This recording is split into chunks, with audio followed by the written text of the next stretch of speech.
With me now is Raphael Papadopoulos, who's a political analyst specializing in Greek affairs. Very good evening to you. So this is a 4-month extension. What kind of a breathing space does Greece get out of this? Well, hopefully this will be enough breathing space for the Greek side to clarify and, most importantly, to show that they are willing to accept the obligations of the country to make the situation, the economic situation, better and to respect the limits and sensitivities of the European Union as well.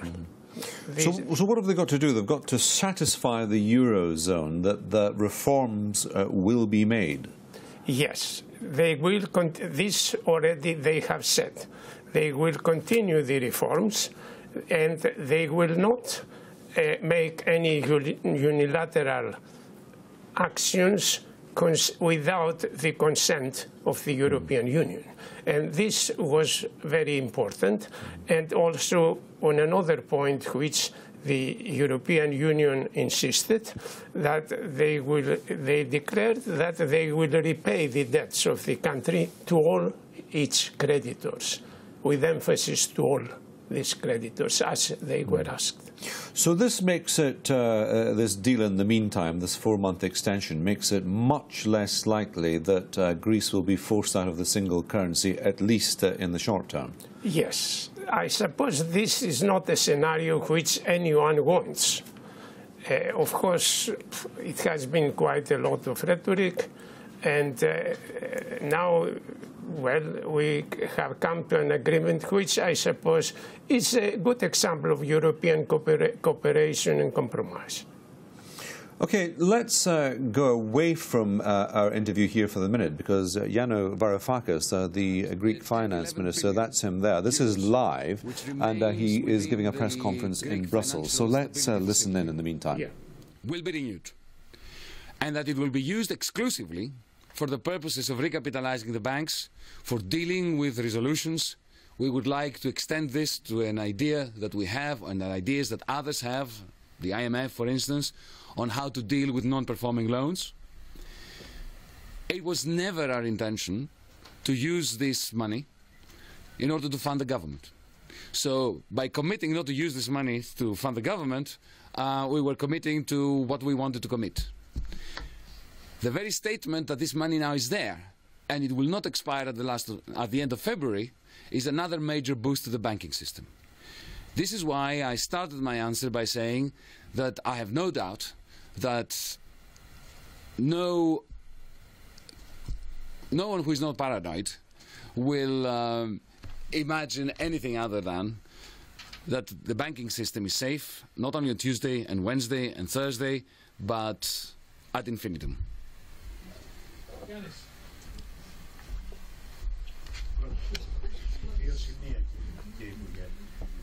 Η λίστα που θα παραδώσετε τη Δευτέρα, φαντάζομαι ότι θα είναι κάποια προσπάθεια εισαγωγής κάποιων προγραμματικών στοιχείων του κόμματός σας στο μνημόνιο. Μπορείτε να μας πείτε πάνω κάτω ποια είναι τα βασικότερα σημεία? Ένα.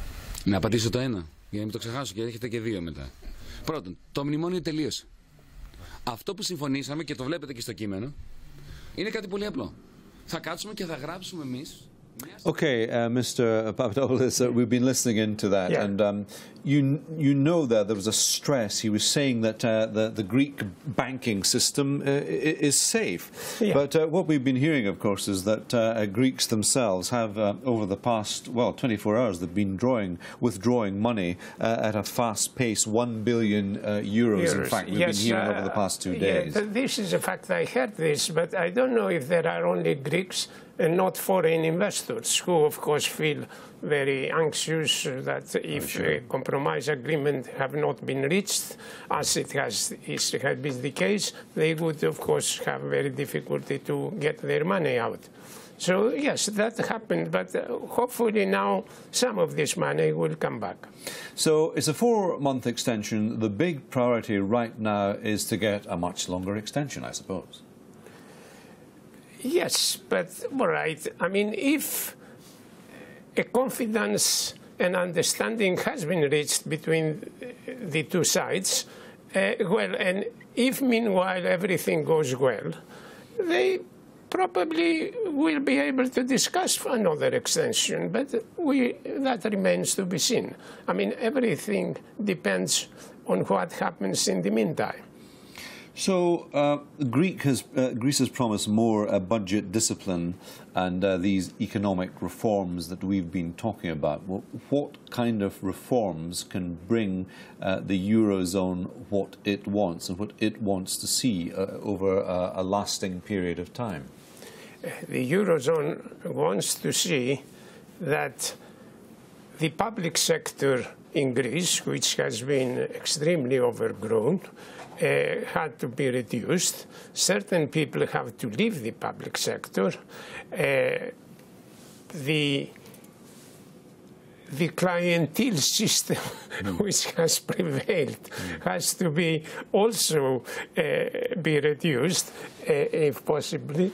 And of course, as I said, I mean, if all these things, or some of these things, they materialize, then some kind of new confidence and understanding will come into the play, and maybe that it is a possibility that if Greece, after they have shown that they are willing to do what the country undertook to do, they will be given another extension. Yes, that could be a possibility.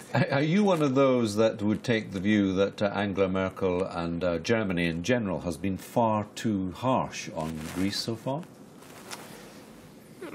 That may be said, but of course, on the other side, I cannot support the case that Greece can be a special case. They have to consider other countries who have been stressing themselves to the limit to fulfill their obligations, and they managed, and therefore the question will come and come again, why Greece has not managed, why should be a special case? They have electorates to satisfy themselves. Sure. This agreement has to have the approval from the German parliament, and one has to understand the difficulties there, of course. Okay, Professor Papadopoulos, thank you very much indeed for joining me tonight. Thank you.